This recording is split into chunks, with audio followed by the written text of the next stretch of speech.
Dah.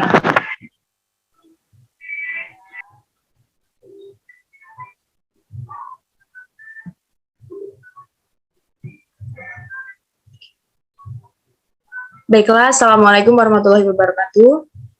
Kami di sini dari kelompok 2 ingin menjelaskan materi dari kelompok kami, yaitu model-model sistem politik.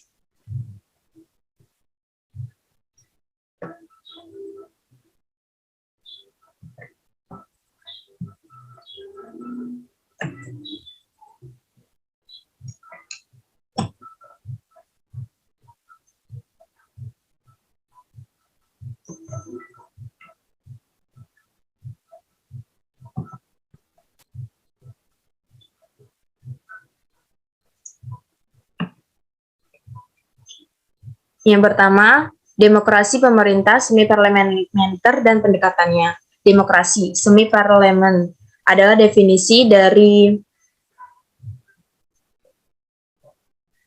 yang lebih ideal, tipikal, meskipun tidak dalam arti yang ketat, bahwa tidak ada sistem dunia nyata yang dapat memenuhi kondisinya. Salah satu tujuannya adalah memperjelas logika delegasi demokrasi yang diwujudkan dalam rezim konstitusional ini. Cara lainnya adalah dengan memberikan kriteria untuk menilai seberapa dekat minimal kasus semi-parlemen mendekati tipe ideal. Kabinet secara hierarkis berada di bawah satu bagian majelis, tetapi tidak yang lain. Logika pendelegasi ini mengandung tiga desiderata. Yang pertama ada legitimasi demokrasi dari dua bagian majelis harus setara. Yang kedua ada kelangsungan hidup kabinet harus sepenuhnya independen dari satu bagian dari majelis ini. Yang terakhir, hak veto legislatif dari bagian majelis yang terpisah ini harus mutlak.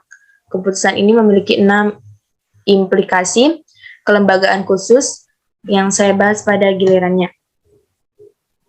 Baiklah, selanjutnya akan dibacakan oleh Saudara Rahmawati. Saudara Rahmawati, kepadanya kami persilakan. Legislasi. Ya, baik, saya akan menjelaskan sistem legislasi. Semi-parlementasi adalah contoh khusus dari apa yang oleh para ahli teori konstitusional disebut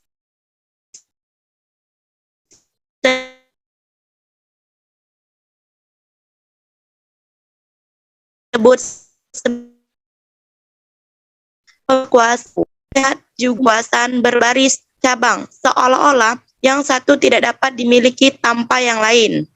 Analisis semi-parlementasi menjelaskan bahwa ini adalah kesalahan sistem eksekutif. Legislatif ini dapat mencapai keuntungan utama yang terkait dengan presidensialisme sambil menghindari beberapa keterwakilan memiliki dua ama, yaitu logika kelembagaan. Parlementasisme melemahkan perwakilan lokal. Keprihatinan kebijakan nasional yang diungkapkan oleh partai-partai yang menjadi yang terpenting dan perkumpulan secara formal dibangun untuk mewakili kepentingannya. Lokal menjadi prinsip sebuah perguruan tinggi pemilihan.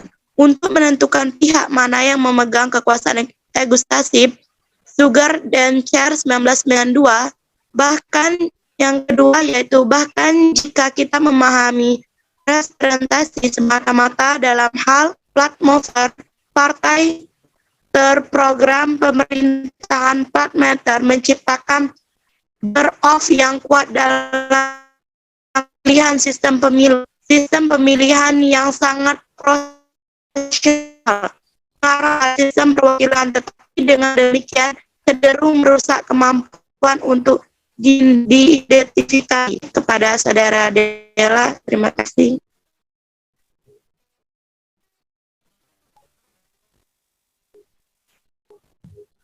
Baiklah, selanjutnya akan dijelaskan oleh Saudari Eka Fatmawati. Kepadanya kami persilakan. Ya, terima kasih pada moderator. keseimbangan normatif lintas sistem eksekutif dan legislatif. Konstitusi untuk keseimbangan jika Majelis Tinggi memiliki hak untuk memberhentikan Perdana Menteri secara demokratis, tidak dapat diterima bahwa pemilih tidak akan pernah dapat meminta Majelis Tinggi secara keseluruhan bertanggung jawab atas tindakannya dalam hal pilihan program.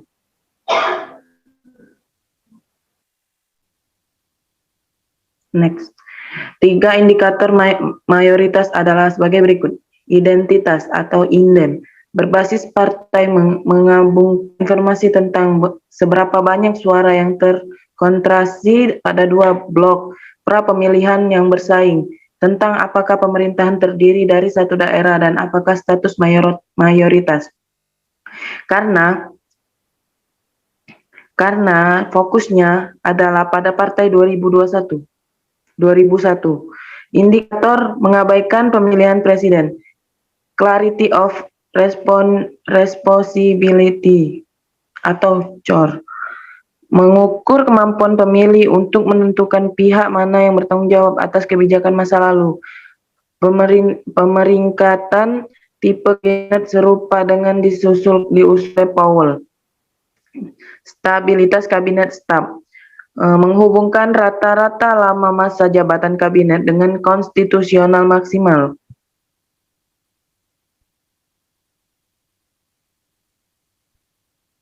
Next.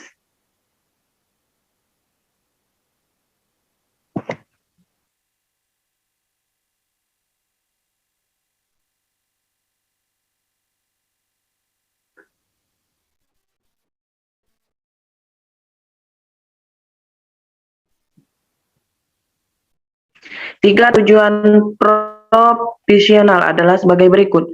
Proporsionalitas hanyalah kebalikan dari indeks kuadrat terkecil Gallagher 1991 untuk rumah yang lebih proporsional.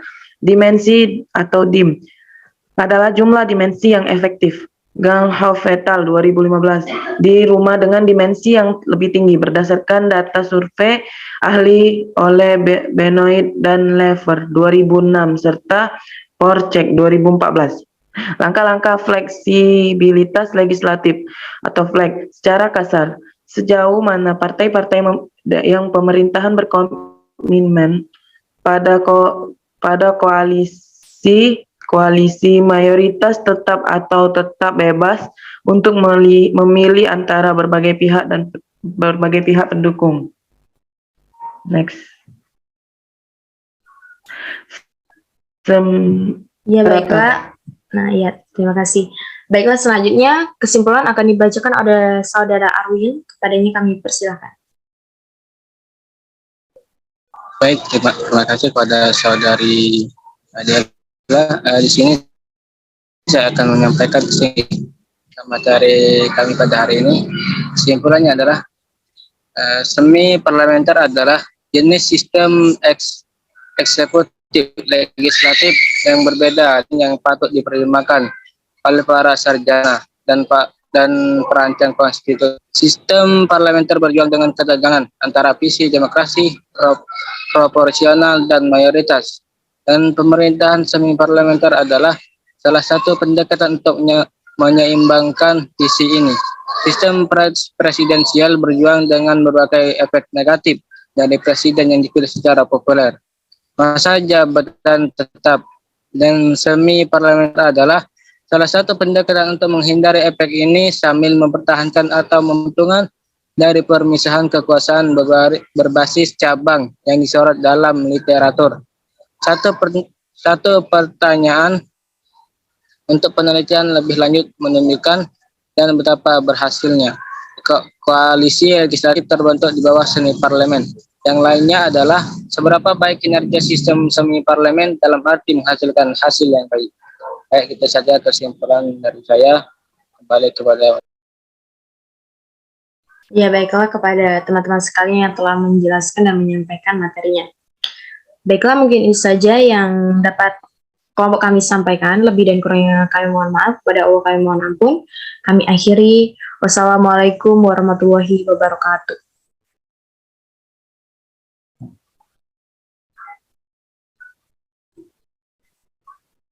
Masyarakat. Sudah selesai. Terima kasih kawan-kawan sekalian.